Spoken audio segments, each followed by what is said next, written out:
I pozdrav ljudi, dobrodošli u moj novi klip. Danas ću vam pokazati najlakši način kako da skinete muziku na vaš Android uređaj.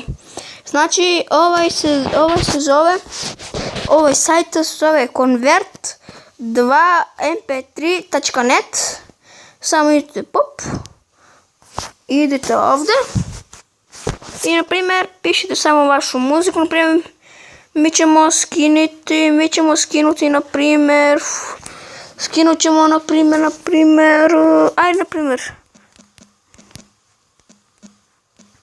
evo, srećan rođendan.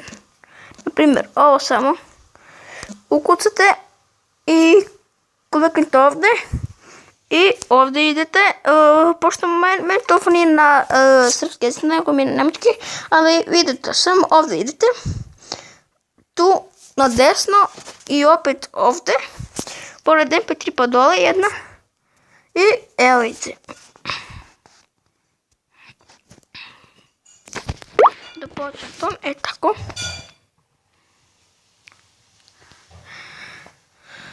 Ajde, tako. Ide samo ovdje, znači napred, samo tako.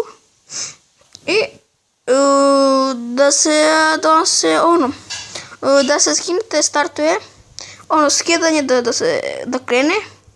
Da. Eto, skinuli smo je, tu pesmu, ajde sad da poslušamo.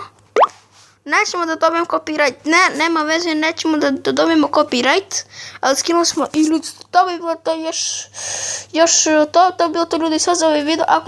Ako se svidio video, ostavite obavezno like, share, subscribe i komentar i vidimo se do sljedećeg videa, pozdrav!